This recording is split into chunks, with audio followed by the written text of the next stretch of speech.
Botley, and I'm part of Sustainable Wakefield, and this is Matt Helman, and he's running for 32nd Middlesex District Representative. Thank you for coming here. Thank you for having me. Your time. So one of the major problems, environmental problems of the world is climate change, and we've known about it since the 80s, and at present it's worse than ever. As we can see from 2019 was actually the hottest year on record and the hottest decade on record, and as we can see from the Australian bushfires, which is caused by the drought and the heat combined. So what is your perspective on the roles of local, state, federal government in sort of enacting legislation and combating climate change? Sure. Well, like you said, it is a crisis.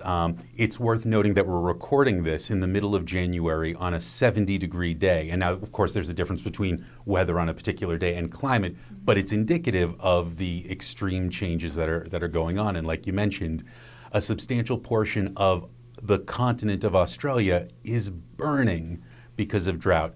Every summer for the last few summers, California's had several massive fires that have come together. We have tornadoes and hurricanes. Puerto Rico is still rebuilding. And we have the first stages of what are global climate refugees, when places become either unlivable or so damaged that there needs to be refuge taken by substantial populations. And so there is a lot that can be done at all levels of government. Obviously, the federal government has the biggest impact and needs to take the lead with measures like the Green New Deal, which isn't a hard and fast set of laws, but just sets goals and expectations so that we can start working towards more aggressive benchmarks. At the state level, we can similarly be taking more aggressive steps to both mitigate activities happening here, take proactive steps with our own environment, energy sources, and be an example for the other 49 states around the country. And Massachusetts used to lead on things like public safety, public education, public health, civil rights. This is an opportunity for us to lead on tackling the climate crisis from the state level. And there's a number of pieces of legislation that we'll get into over the next little bit that I think would have an impact locally and also serve as an example for other states to follow. It's interesting that you mentioned the Green New Deal, because I actually want to ask you about that. Sure. But I actually want to ask you something else first. Sure. So what is your opinion as Massachusetts' action on climate change as a state, and with not regarding federal government involvement? Sorry. Sorry. So what do you think that Massachusetts should be doing without regard to the federal government, as a state? Yeah. We've begun taking steps to partner with other northeastern and mid-Atlantic states to address carbon output, for instance, but we need to get more aggressive. Those steps are centered largely around transportation, which is obviously a big generator of carbon output. And to address that in Massachusetts, and especially in the greater Boston area and the communities of the 32nd Middlesex District, we need to invest more heavily in our public transit to get cars off the road and to improve the environment. Right now, our public transit system, predominantly the MBTA, commuter rail, subway, and buses, are incredibly unreliable and often unsafe. In 2019, we saw at least 4 derailments. I take the Orange Line as a Malden resident, and I think the Orange Line led the league of the MBTA in lines in terms of track fires. And so I understand a commuter who's reluctant to take public transportation because in winter it breaks down, in summer it overheats, often because of backups in service. When the trains come, they're already packed with people, so people can't get on the cars that are there, and it makes them late for work, especially if they're hourly workers, wage workers.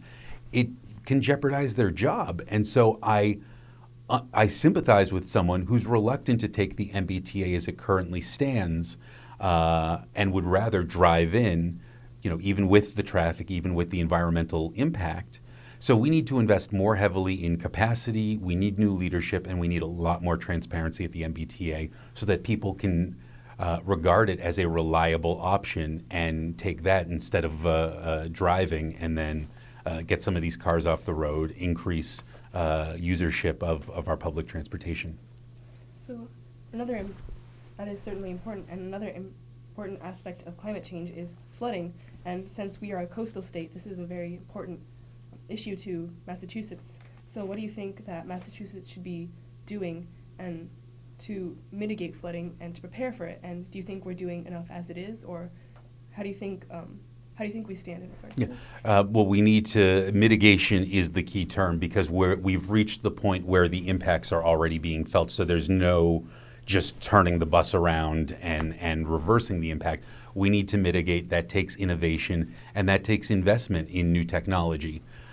This is an area where state government can partner with innovative forces like scientists at MIT, like the private sector, to invest more heavily in technology that will be useful in the decades ahead, because we don't, sandbags and levees can only do so much. We're going to need greater innovation. I mean, we saw this 2 winters ago, I think it was, where Revere Beach during the winter overflowed so much and then froze overnight, such that 2 blocks inward from the ocean by Revere Beach, the ground was frozen over several feet up. It was nuts. I mean, it was the type of thing you'd see in a science fiction movie. So we need a great deal of innovation, and that begins with public investment at the state level. And Massachusetts, in tech, in biotech, in the sciences, we're supposed to have the greatest institutions of higher learning. We have the great minds here. Let's collaborate and have the public-private partnerships that will generate the ideas. And then let's invest in STEM, and this gets into a broader public education effort. But we need to be investing more in STEM, in technology and education at the high school level and younger, so that kids are learning to code, and that's important. But there's so much more in emerging technologies and emerging sciences, like climate sciences, that are going to be evolving dramatically in the coming years. So we need greater investment in those areas. Yes, and another thing you mentioned before was the Green New Deal, and so you're familiar with it probably. Sure.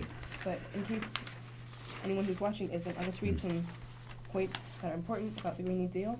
So it's sort of a resolution to target economic inequality and also renewable energy and resource efficiency. And some of the key points in Green New Deal is guaranteeing a job with a family-sustaining wage and adequate family and medical leave, paid vacations and retirement security to all people in the United States, so economic inequality, as well as repairing and upgrading the infrastructure in the United States, including eliminating pollution and greenhouse gas emissions as much as technologically feasible. So those are just 2 points, but represents a little bit of the Green New Deal. So what are your impressions on the Green New Deal in general? What do you think about the points in it? Is there any other legislation you think is more helpful, or do you think this is good legislation to pursue? It's important legislation to pursue, and I am fully supportive of the Green New Deal. One thing that's important to stress, and where misinformation on policy in general, but especially when it comes to environmental policy, comes into play, is the amount of misinformation that gets disseminated. The Green New Deal is about setting targets and benchmarks. It's not legal requirements where X needs to be done by this year or else. It's about setting goals so that we can have a framework through which we can start planning and being more aggressive towards addressing what is a monumental crisis. And with the environment, it's an issue where there has been, unfortunately, a lot of partisanship, a lot of disregarding of the science, and that leads to the spreading of misinformation where climate denialists will claim that the Green New Deal is all, and there have been forums dedicated to the Green New Deal wants to take away your hamburgers and wants to end air travel. And it's no, that passing the Green New Deal will not end air travel, and you will not be unable to buy a hamburger next week.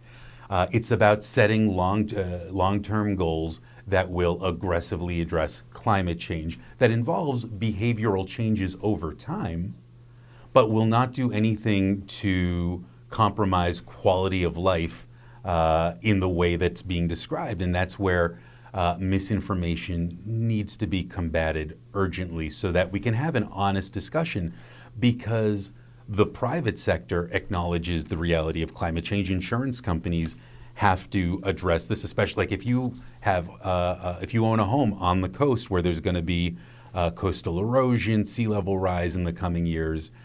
It's going to be reflected in your home insurance. The Pentagon, the Department of Defense, not necessarily a bastion of progressive political action, acknowledges the reality of climate change as something that will impact our national security and our public safety, and they are outlining steps to address, mitigate, etc. So this is reality, and Green New Deal creates an aggressive framework to match the gravity of the challenge. There are lots of things in addition to that at the state level that we can be doing. One particular piece of legislation is Senator Jamie Eldridge of Acton, a leading progressive voice and a leading environmental voice, has a similar framework for the state level to work towards 100% renewable energy starting in 2035. And that is something that I would support because it puts our attention towards aggressively meeting these goals. It's not like in high school where you could cram for a test the night before. Climate's changing, climate crises are getting more extreme, and we need to be taking aggressive steps today. And so these measures will get the country focused on working together to meet these goals. So the Green New Deal is certainly seem to be a great advocate or great supporter of it. Sure. Is that right?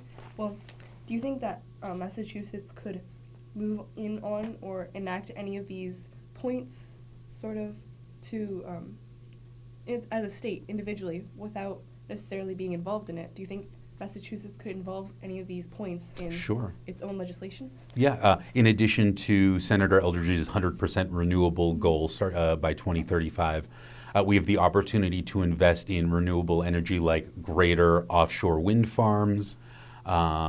We are combating natural gas pipelines coming down from Canada that have a much more negative impact when it comes to carbon emissions compared to renewable energy. And so Massachusetts, in terms of its retirement funds, something that sounds very nuts and bolts and inside baseball, the retirement funds at the county and state level are based on investments, a lot of mutual funds, and we can have the state government and encourage county governments to divest from fossil fuel companies and direct investments towards renewable technology and renewable energy in terms of investments. And so those are steps that the state can take that embody the spirit of the Green New Deal without it, before we even deal with that national debate when we're just focused on state level opportunities. So I've asked you a lot about climate change and the Green New Deal, environmental issues that you're concerned about. Sure.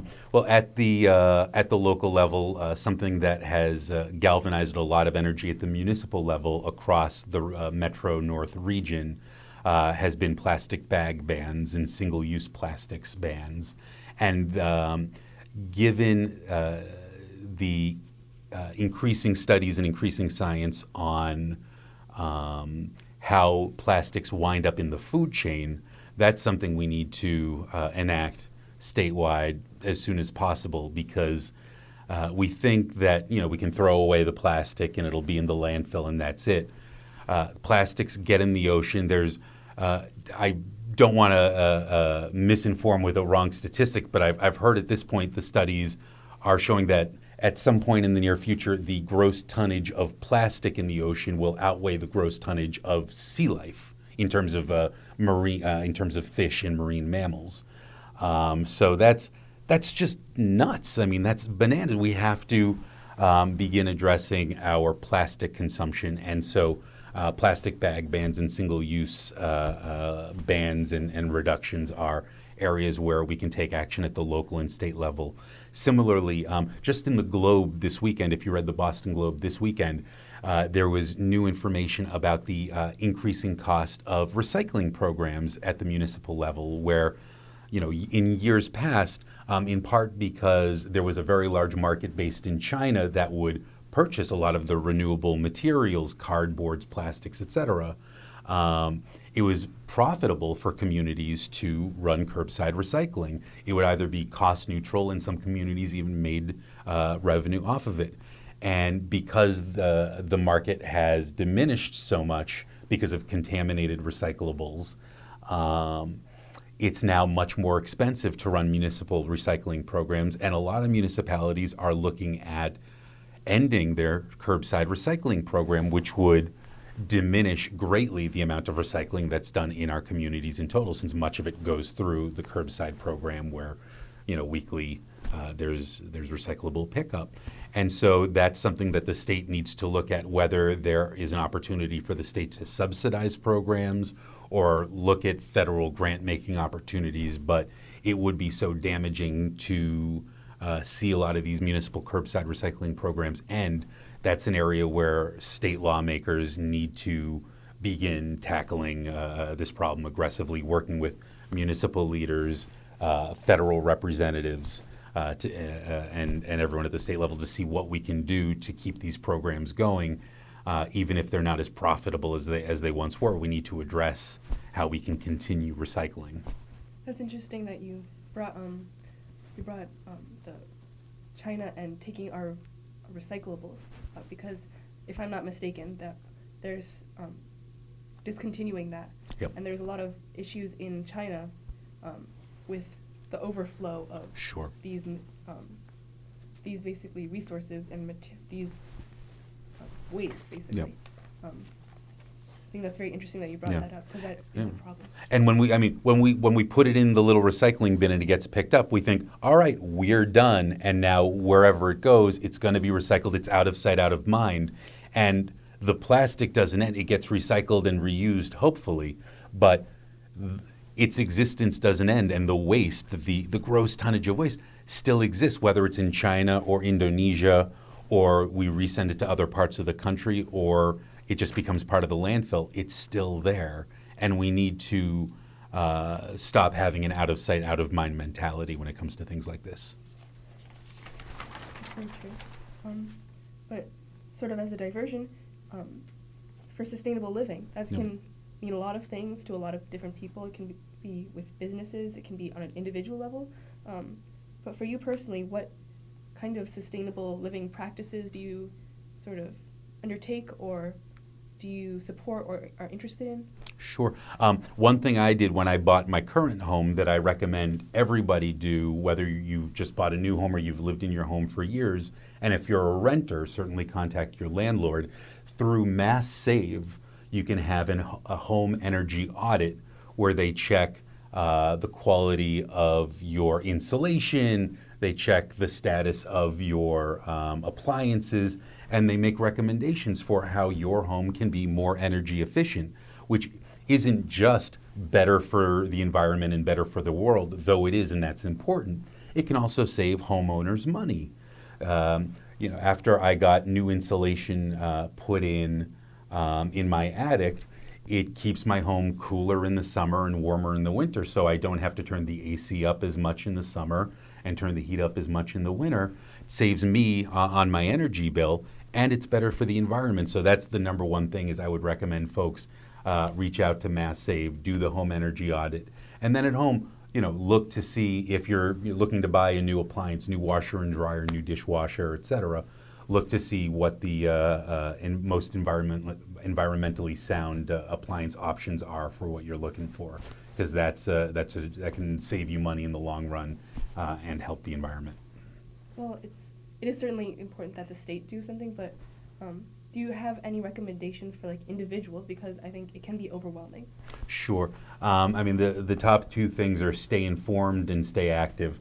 Read up. I mean, if you didn't see the Globe and you didn't see about municipal recycling, you might not know that a community you live in might be considering getting rid of curbside recycling. And then when you learn about things like that, whether it's a proposed plastic bag ban in the community, impacts on recycling, be involved. Be your own best advocate. Reach out to your elected officials at the municipal level, at the state level, and at the federal level. Speaking as someone who's spent most of the last 2 decades working in state government and politics, I know firsthand that elected officials respond when folks call in. So make your voices heard, call your elected officials, and let them know what your concerns are environmentally and on other issues. They're going to hear it and they're going to respond to it. I don't mean to pressure you at all, Not but at all. Have you done anything in the past what kind of action have you taken in the past in terms of environmental, any kind of environmental work, or just in this regard in general? Sure. For myself, I'm an avid recycler. I've participated in neighborhood cleanups. Coming up soon is the Martin Luther King Day of Service in Melrose, where there are community cleanup events. There have been in past years, and they'll have service events. There are always opportunities like that to keep your community green, and I encourage you to participate in those when there are those types of cleanup opportunities in your own community. Thank you so much for talking with us and and sharing your beliefs and your experiences and your knowledge with us. Thank you so much for this, and thank you for your time. Is there anything else you'd like to add? First, thank you to the viewers of Wakefield. One other important piece of legislation is the Environmental Justice Bill. A lot of environmental impacts are felt by communities with the least say, where they put energy plants in poor communities. So there's an important piece of legislation, the Environmental Justice Bill, to make sure that plans get reviewed for environmental justice impacts, so that it's not always the poorest communities or marginalized communities that deal with the biggest impact of environmental impacts on our communities, that we address it fairly and justly, and in doing so, hopefully diminish and reduce the negative impacts of some of these behaviors and actions. Thank you so much. Thank you. I appreciate it.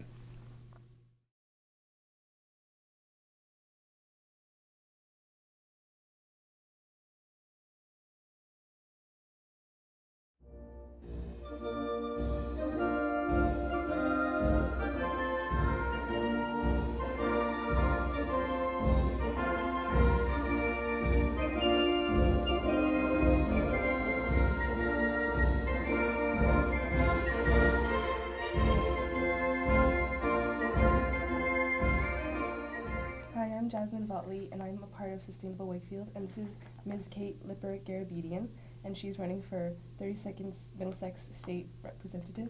Hi, Kate. Hi, nice to see you. So we have known about man-made climate change for since the 1980s, actually, and it is one of the biggest environmental problems in the world. And I want to know, what is your perspective on the respective roles of the local, state, the federal government in combating it and enacting legislation to combat climate change? Sure. Well, thank you for having me, Jasmine, and for everyone who's watching, and for Sustainable Wakefield and the work that you're doing. It's interesting that you say the 1980s. I remember when I was young, seeing something on television and starting a petition at my school, in elementary school, to ask McDonald's to discontinue using styrofoam. So you're right, we've been hearing a lot about environmental impacts of human behavior for decades, and we've certainly reached a point where there's a climate crisis at this point. We see it in some of the weather patterns we're all experiencing. Today is an amazing day in January. I met someone yesterday who's golfing yesterday. She said it's the first time in her 75 years she's been able to golf in Massachusetts in January. And while that may be fun for a weekend, it's a little concerning in terms of where our trajectory is heading. And I think absolutely there are roles to play at every level of our government in the United States and then internationally. We certainly need our federal government to be leading in terms of setting in place a framework of expectations and goals, and really investing in environmental sustainability and energy and all sorts of ways in which to really address the changes that are happening. But we can also see that states are leading in this effort as well. Unfortunately, at this time, we're seeing a drawback in some ways from leadership at the federal level, withdrawing from the Paris Climate Compact. But we're seeing that states are nonetheless stepping forward and leading on that and saying, no, we're going to continue forward with the goals that we've set, and we're going to invest in initiatives that are going to help us reach those goals. And then at the local level, there's a real opportunity for localities to sort of be engines of creativity and innovation, sort of trying out new things and being able then to share lessons learned to maybe make those initiatives happen at a broader level. And we can talk a little bit about some of the work that I've done as a city councilor, as we continue. But I think that's really critical that we are leaning in on this issue at all levels of our government. I think it's funny that you mentioned that because it's lovely 70-degree weather Mm-hmm. in the middle of January. Right. Which is very concerning from an environmental standpoint. So you mentioned this a little bit before, the federal government sort of withdrawing climate responsibility for taking action in climate change. Mm-hmm. So what do you think specifically, like as a state, that what Massachusetts should be doing to tackle this, since the federal government is kind of withdrawing from it? Sure. So Massachusetts has had on its books for going on 20 years, I think, a commitment in legislation to reduce our carbon footprint with benchmarks, coming up, and then hopefully by 80% by 2050. And so there are lots of things I think that are now sort of, that's used to frame the conversation, I suppose, and then we're looking at ways in which to reach those goals. So among them, I think at the state level, we're certainly seeing a lot of interest, and I would absolutely support moving toward renewable energy sources, thinking about solar and wind. I talked to somebody today when I was waiting in line for a coffee who mentioned using biofuel through food composting to create energy. So there's absolutely, the electrification of things, EV vehicles. So the state can look for ways in which to invest in new energy, renewable energy sources, and also putting in place infrastructure to support them. So I think a lot of people are interested in electronic vehicles and having electronic cars, but there's a concern about being out in your car and not being able to recharge. So we need to make sure that the state is, and regionally, we're identifying ways in which to encourage consumer behavior that is a net positive for everyone. I think another place where the state can lead is around transportation and rethinking our incentives. So we've learned that one of the few places where we are actually increasing our carbon footprint in Massachusetts is in cars. So even as cars are becoming more fuel efficient, we have more cars on the road, which is probably why we have such gridlock and people are so frustrated trying to get home in the evenings from their jobs. So trying to figure out ways to invest in mass transit is critically important. We talked a little bit about how you commute to school and the fact that it's really hard for you to go from Wakefield to a different community by mass transit. You'd have to go all the way in and then take a spoke all the way out. And if we had more interconnectivity with buses, thinking and electric buses, or making better connectivity among our trains, that would make a huge difference for people as well, to incent them not to get behind their car's wheel, but actually to use mass transit. So those are two things I think that the state can absolutely be focusing on in terms of mitigation. And then to the degree necessary, we're going to also have to be thinking about adaptation and resilience, because some of the changes that have happened in the climate are maybe irreversible. And so we're going to have to be investing there as well and assisting our communities with making sure that we are funding what we prioritize, and we have to prioritize addressing this issue. So out of curiosity, do you think there needs to be some kind of restructuring in the government, in state and federal, to accommodate these changes, like you said, electronic cars, electric transportation, mass transit? Do you think there needs to be some kind of restructuring, or do you think we already have a good framework for this? It's a great question. I mean, that's very theoretical, and I can't say if there should be restructuring. Certainly, there are things that we really need the federal government to help lead on, because we're talking about a global issue, and then there are lots of large regional ways in which we could be more impactful and effective, as opposed to just each state going it alone. And I know there have been some initiatives led by governors who are looking at ways in which to regionally address something like transportation and climate. That's something that's currently being examined, and I think our governor is considering participating in something and is sort of advocating for that. So, ideally, you would see, concerted efforts from both the federal government and the state government on this issue. I agree. Personally, just wanted to input that. Okay. So, what do you think about coastal flooding, and especially in regards to Massachusetts, since we are a coastal state? Absolutely. What do you think we need to do to sort of accommodate for the flooding that will happen as a result of climate change? And do you think we're doing enough? Do you think we need to do more? It's a really good question. And it's one that I'd love to learn more from you about, and from your group, and then other communities who are, even closer to the coast than Melrose, Wakefield, and Malden are. I was doing some quick reading on this and seeing videos of like Revere, where flooding is now the norm. And so, there are definitely things that we can think about in terms of our water infrastructure. So trying to make sure that sewer and water infrastructure is up to date and efficient, and not enabling a lot of infiltration and flooding in that regard. Something I know that Melrose recently did was applied for a grant at the state level for a rain garden behind some of our municipal buildings, to try to catch some of this water in a more natural way, as opposed to having it run off and get into the systems that can become overtaxed and then lead to flooding. So we could be thinking about ways to invest in small little projects that, if there are many of them, they in total work together to really address a flooding issue.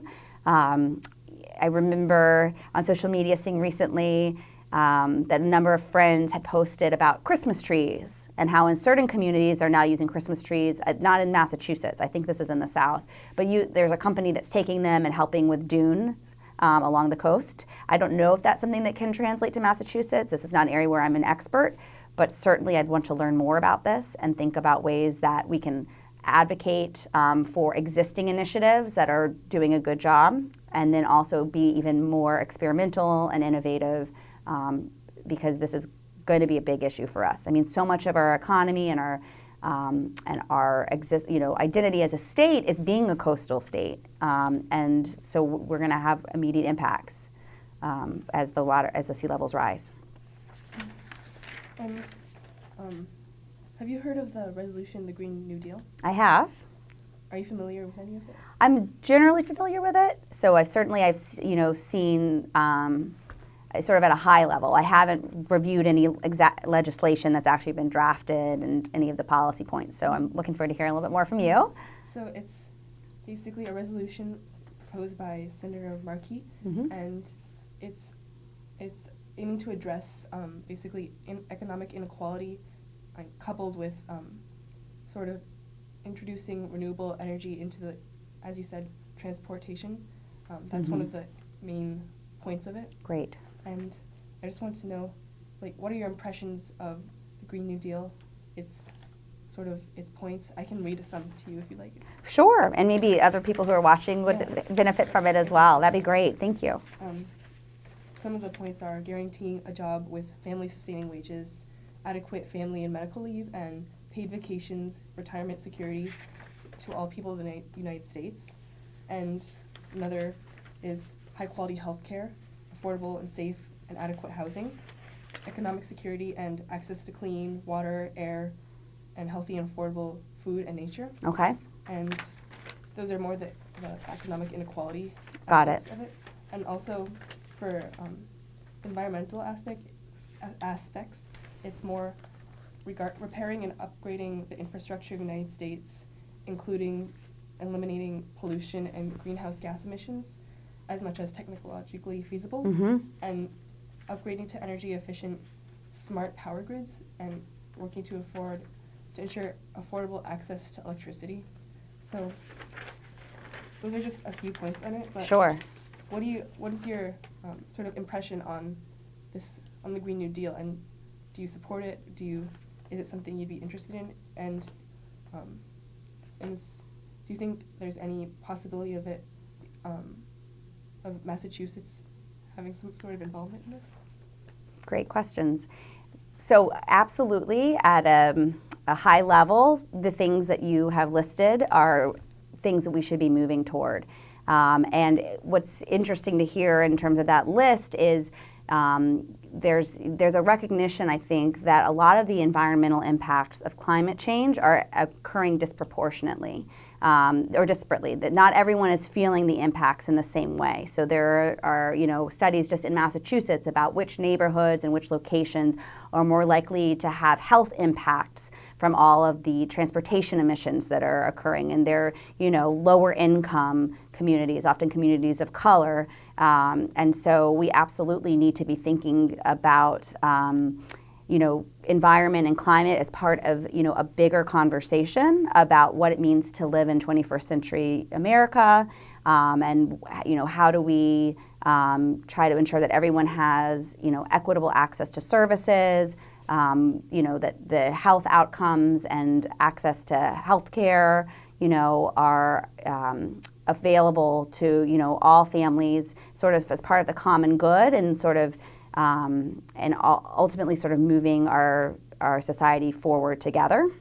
So in that sense, that thrust of the Green New Deal, it really resonates with me, and I'm sure it would resonate with most people. Of course, the devil is in the details, as they say, and so looking closely at how we plan to get to these goals is going to be really important. I think even in some of the language you read, there was a recognition of sort of there are aspirations, and then there are also a recognition that the way that policy has to work is iteratively and over time. So you absolutely need to set goals, and they should be numeric when possible, because that way you kind of value what you're measuring. And so if you've got something in mind, you're going to be moving toward it, which is why the state law that I mentioned earlier is really important, because it sort of frames the conversation. We're trying to get somewhere. But then there's a recognition that it may require several steps to make it all the way to that goal. And so you always have a mind toward where you're heading, with a realization and a recognition that along the way, you're moving progressively, but that it may take a bit of time. So I don't know, there were a lot of questions that you asked me. So if there's something else I should respond to in that big question, let me know. Okay. Okay.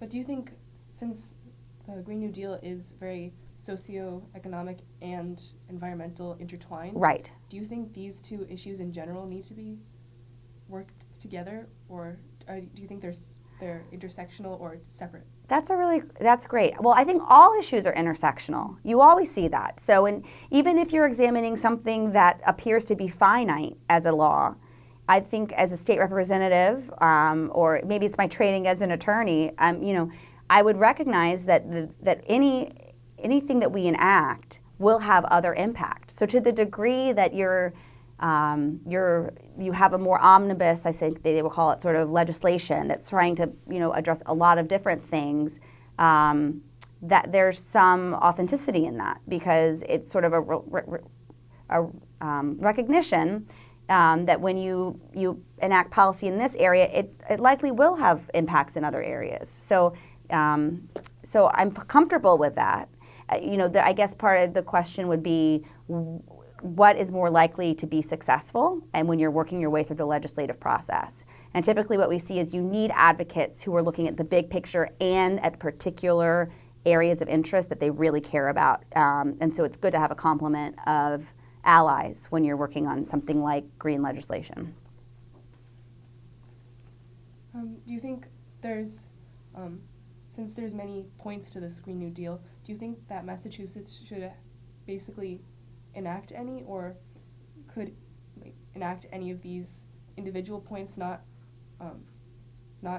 specifically like with the Green New Deal, Yeah. but like on its own? Absolutely. And I think there's a lot of conversation happening right now at the State House around issues related to affordability, healthcare, environment, transportation. We can read about it all the time. I think whoever is elected as our state representative, I hope it will be me, will enter at a time when these conversations are ongoing and when the budget cycle is coming up. So that's the most important thing the state does every year is it passes a budget to fund the state with all the different services and resources that people rely on. And it's a moment in time where we think, are the investments that we're making at the state level actually reflecting the priorities and values that we have as a community? And for the 32nd Middlesex District, when I've been out door knocking, when I've been at parties, people care deeply about climate. They care deeply about investment in transportation. Wakefield, Melrose, Malden rely heavily on our MBTA, and so certainly, even as the conversations need to happen at the federal level, they are ongoing at the state level, and there are definitely things that we can deliver on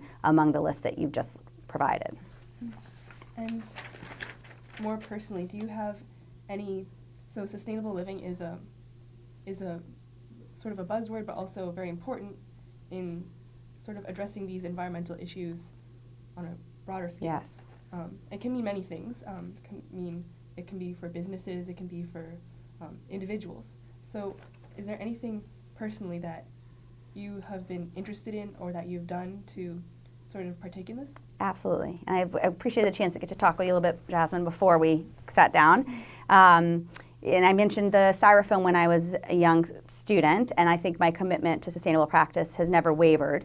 I'm thrilled that as a city councilor in Melrose, I could support a couple ordinances that were passed recently, one around plastic straws, which allows for consumer choice, but sort of nudges people toward the more sustainable option of not using a straw which cannot be recycled, can't go into the recycling stream, unlike certain plastics. And also our ban on polystyrene products for food packaging and like shipment materials. And those were thrills for me to get to support. And it came out of a real coalition among advocates, municipal leaders, and city council to make those possible. Also, as a city councilor, I've looked for ways to improve our streets, to make them safer so people feel comfortable walking and biking and catching a bus. So looking for opportunities to advocate successfully for crosswalks, for those flashing beacons that tell people that someone's trying to cross the street, for the signs that tell people how fast they're driving, which shows that people slow down when they see that. I can attest to that. Most people probably do. And also working with a local PTO and our pedestrian and bicycle safety committee to create what's called a school pool, which is trying to connect families together so they feel comfortable walking to school, biking to school together, or carpooling, but still that's one less car on the road. So those are things that I've done as a city councilor, in addition to highlighting really great work that our Energy Commission's doing, that our Ped Bike Commission's doing, that our municipal employee who leads all this effort is doing as well. And then at a local level, we've talked about recycling and the fact that we also do textile recycling pickup now in Melrose. I love the idea of composting. You've given me a suggestion for a company to check on, so I'd like to look into that. My husband joked at my kickoff that I like to come by when he's washing dishes and turn off the water every time in between the dish. I'm a little bit militant about that, but I care a lot about how we're using water and electricity in our own home. So I think you're right, it's sort of a mindset, it's a buzzword, but the more people catch on to it and recognize that even in the face of what feels like such a huge issue, there are little things we can all do that can make that an aggregate make a difference is really important. And so I'm really glad you're highlighting these issues for the community. Okay, well, thank you for talking about this very important issue with us and sharing about your opinions, your beliefs, and so the work you've done. Right. Sounds like you've been very active in this and you've had a lot of thought about this throughout your life. So thank you for coming and talking with us and allowing me to ask you some questions. Absolutely. You're very welcome. I think if I could, just one last thing, I've noticed even just campaigning recently that I've learned some things that are happening in Wakefield. So you all are doing composting now in your elementary schools. And I mentioned some of the things we're doing in Melrose with some of our ordinances. And I've been able to connect people who are leading on both of those efforts. And now it sounds like Wakefield is interested in exploring what we've been doing in Melrose and vice versa. And so, you know, in any capacity, I think part of being an elected official is communicating and learning from people, and then making sure you're making those connections and looking for ways to support those efforts. And I look forward to doing that for the 32nd Middlesex District, whether it's as a state representative or a city councilor or just a neighbor. So let's definitely stay in touch. Yes. Thank you for watching, and thank you for coming on and talking with us again. Absolutely. Thanks, Jasmine.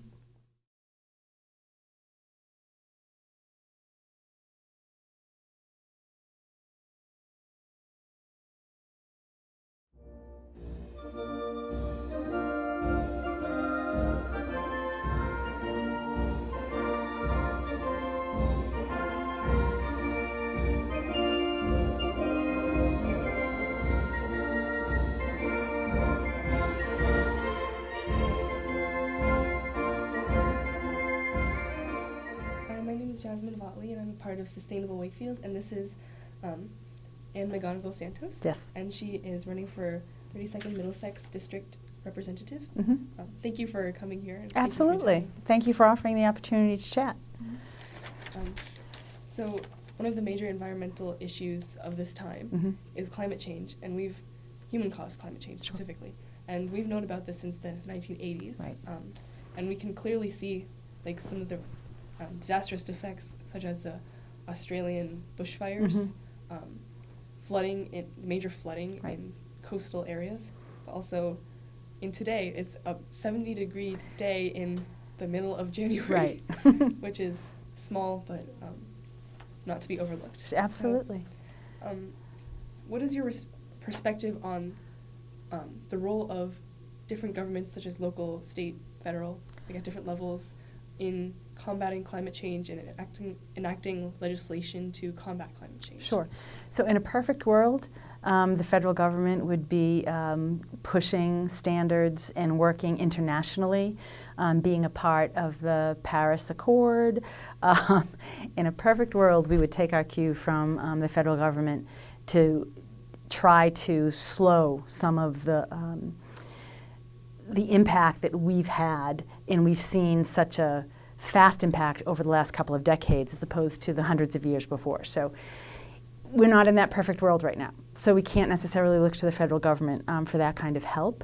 And in fact, as we're sitting here chatting, I think the president has already made some announcements that he's rolling back some protections that have been in place for decades. So because we can't look at the federal government other than at the ballot box, we have to, at a municipal level and at a state level, take charge. So I think it's incumbent upon the senators and representatives in the state, in Massachusetts, to try to create legislation and to put in policies that can perhaps counter what the federal government is not doing or is rolling back. What's tricky about that is, for federal laws, if we do something that impacts commerce, the federal government can try to stop that. But I think we're at the point that we still have to do it. So if the federal government wants to come and challenge us, then we challenge back. So I believe firmly that the state level has to be robust in the laws it's passed, and it has to have a robust and a bold policy around what can we do to stem the effects of climate change. We're coastal communities, so we see it perhaps greater than some other communities. At the municipal level, it's also really important, and not so much that we can affect on a broad playing field through our policies, but we can, as a member of the Town Council of Wakefield, we have already started to look at our policies and to change things on a small scale to conserve resources in our own town, to educate folks in our own town, and hopefully that moves outside of Wakefield. So I think, unfortunately, at the federal level, we can't look for their guidance, and we have to push forward on our own. I think that's interesting that you mention rolling back the, NEPA, is that? I think that's what it was. Yep. I think the president was is rolling back. Right. On the U.S. being a leader in climate change or actively addressing it. That's right. So I think that's quite dire. Well, I also think it's foolish to think that our climate is a silo that encompasses the United States and doesn't affect the rest of the planet. So the attitude of the federal government that we need to take care of our own and we just have to worry about our country is ridiculous, frankly, because what we do impacts the rest of the globe. So we have to be a leader. We have been a leader in the past. Hopefully in 2020 we can see some transition so we can be a leader again. And so what do you think about Massachusetts as a state specifically? What kind of action do you think it should take as a state without regard for the what the federal government is taking? So I think sometimes Massachusetts gets a little complacent because we tend to think of ourselves as fairly well read and educated, and we're on the cutting edge of certain policies and best practices. And sometimes I don't think we act as quickly as we can, or we're not noticing when we need to tweak certain laws to protect our citizens. So for example, not quite connected to climate change, but the Roe Act. Massachusetts, it's really important that Massachusetts passes that. And it's something that I think we had taken for granted, that we were a state that, for the most part, supported women's right to choose. The law necessarily doesn't back us up that that's as strong as it should be, so they'll institute, they're going to try to push for the Roe Act. From a climate and environmental sustainability standpoint in Massachusetts, I think we have to start looking at each of our large departments, each of our, and the policies that are within those departments. So transportation. You cannot talk about making public transportation better in Massachusetts without also addressing how do we make it better and more sustainable from an environmental standpoint. And I think what Massachusetts, what the country has to think about, but what we really should focus on in Mass, is that you cannot talk about the environment without the economy. You have to tie those two together. So anything we do from an environmentally supportive standpoint, whatever laws we're trying to create, we have to tie in and explain to folks how it's going to make the economy better. It's going to support the economy better. You may have read in the Globe today that the Transportation Climate Initiative, which several East Coast states, including the District of Columbia, they've all agreed to really take a strong look at how they can reduce carbon emissions, how they can reduce greenhouse gases. New Hampshire's pulling out. They don't think it's going to be worth it for them, when in fact all the studies have shown that it will save us money if we jump in on that kind of collaborative initiative. So I think Massachusetts has to work on making sure that the policies at, the Department of Transportation, Department of Corrections,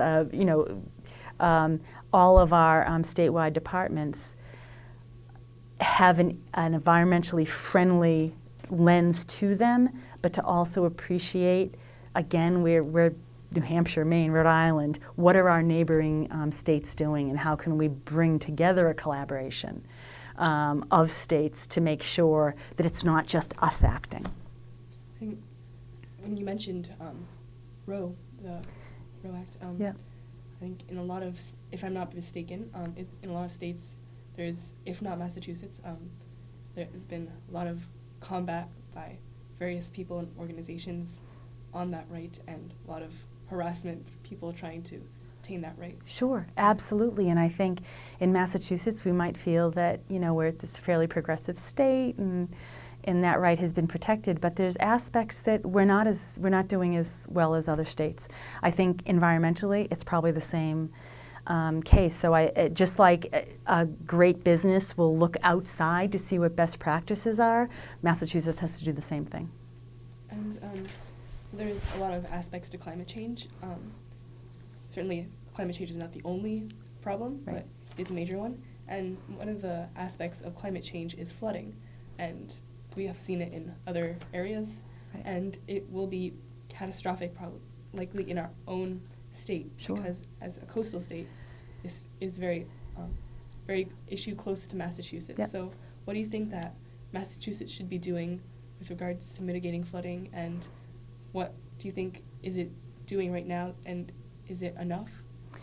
Probably not enough. I think one of the biggest issues is we're allowing people, and we have allowed people to build right up to the shoreline. So they've, through construction and development, they've destroyed what should be national barriers. And some of those are getting destroyed just because of the flooding and I think what the tides are doing with regard to climate change. Growing up, we had a small house in Cape Cod, and you could see the beach change year to year. And it was so critical that the seagrass was allowed to be the border between the ocean and where some folks had their property. Ours was much further away from the ocean. But then you saw some building right up to the edge, and we can't sustain that. And I think if property is lost, as devastating as that is, we can't allow people to rebuild at the same on that same path. So those are hard discussions to have with folks, and certainly to have with communities that they move to a certain community because of the coastal life. And as someone who, gains my sense of calm and from the ocean, I appreciate that. But we have to think about how we're developing our coastal communities, and if that means passing some laws and being tougher on that, we have to do that. Speaking of legislation, are you familiar with the resolution, the Green New Deal? I am. So, just in case anyone viewing is not, I'll just read some key points to that. So it's a resolution addressing economic inequality and renewable energy and resource efficiency. And some of the key points are providing all people of the United States with high-quality health care, affordable, safe, and adequate housing, economic security, access to clean water, clean air, and healthy and affordable food and nature, as well as meeting 100% of the power demand in the United States through clean, renewable, and zero-emission energy sources. Those are just 2 points, just to get a little more familiar with it. But what are your impressions on the Green New Deal and its individual points in it, and what do you think about it in general? So I remember hearing it and listening to the discourse on both sides. And I was disheartened to hear folks dismiss the Green New Deal because it seemed to have some far-reaching goals. I think we have to think like that. I don't know how realistic implementing every single point that's made in the Green New Deal within the next 20 years. I'm not sure that we can do that, but that doesn't mean we throw out the Green New Deal. I think having that kind of bold and far-reaching thoughts about how we protect our environment. And as I said before, you cannot talk about the environment without the economic impact it has on our citizens, and the Green New Deal does that. So I think it's great. I think it's about time that we became that aggressive with throwing out some policies. It's not, as you know, it's not a law. It's not something that people sign off on right now to vote on. But the folks that have come out in support of it, and I think it's a great thing to support, if we can put some of those implementations into law, if we can negotiate some of what the Green Deal is doing, it's on the right path. It is aggressive, it is bold, it is dismissive of it's the way things have always been, but we need that. The climate change is so critically, it's coming to a critical head. And it may not in my lifetime, but it may in your lifetime, in my child, my daughter and son's lifetime. So I think we owe it to your generation and the generations after you that we have to be bold. So I love the passion of the Green New Deal. I love what it's trying to do. It's trying to push some buttons too. That's good. We need to do that. And do you think that there could be any opportunities for Massachusetts to enact, even if not involving with the Green New Deal, enacting at least some of the points in it? there has to be. We can't say there's that even if the Green New Deal isn't accepted federally or it's not making as much headway, we have to do that. We have some of the smartest people in the world in this state. We have MIT. We have folks that are working on the science to help us come up with new fuels. So yes, Massachusetts should absolutely have some sort of legislative mandate to not be as reliant on fossil fuels, to look at different kind of fuels. How does that affect our economy? Can we create more jobs that way? So I think your generation is doing a great job at yelling at my generation that we haven't done enough and that we need to start listening. And I think Massachusetts should be at the forefront of that. And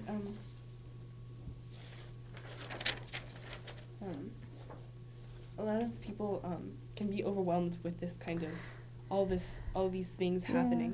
So do you think it's important that there's state legislation and action, but do you think that there's any, what do you recommend people who are overwhelmed or on an individual level? Right, so I absolutely, I think it's easy to be overwhelmed.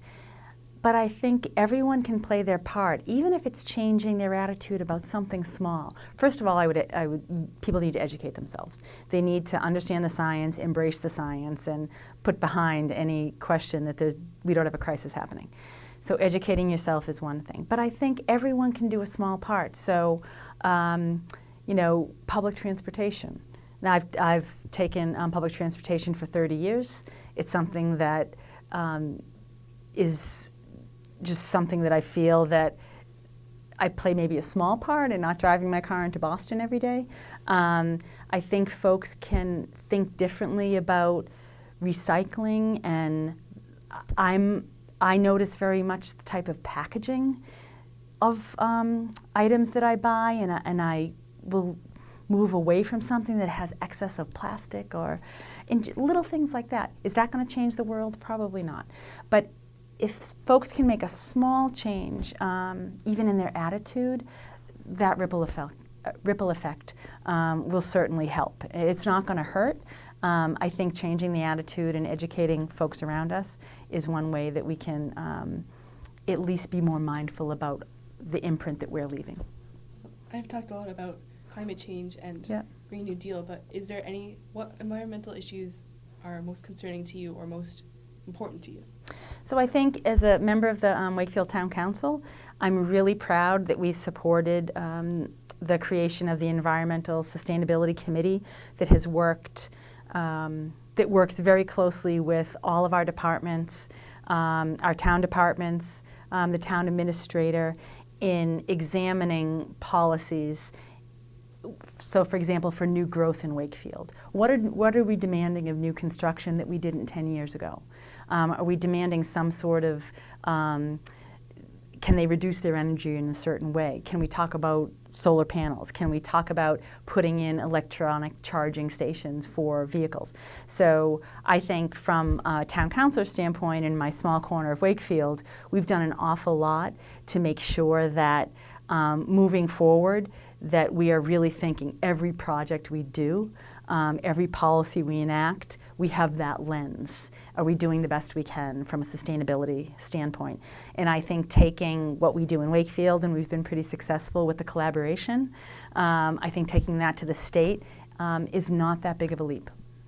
And in your own life, are you do you have any sustainable living practices that you undertake? So, because a lot of sustainable living is become more widespread nowadays. Right. Is there any that you undertake that you're interested in? So I'm a member of the Rain Barrel program. So that's something that I was really, the past few years, I embraced the fact that my grass doesn't have to be perfect and green. Can look okay, but doesn't have to be perfect. So I think collecting water through the Rain Barrel has allowed us not to use excess water in trying to water flowers or bushes. I think I've been in my house where we recycle, absolutely, but that's a whole nother problem from a town level, just because of the cost of recycling is getting crazy. So upcycling is, just not throwing something away, being really mindful about the food I buy in smaller batches. So, and trying to buy local. So those are things that I try to do on a very small scale.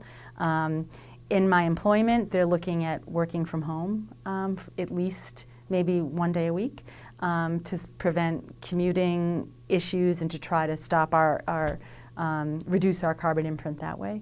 So I try those efforts. Well, thank you for talking with me, and thank you for sharing your time and your beliefs and your experience with those watching and Sure. with me. Is there anything else that you'd like to add in general?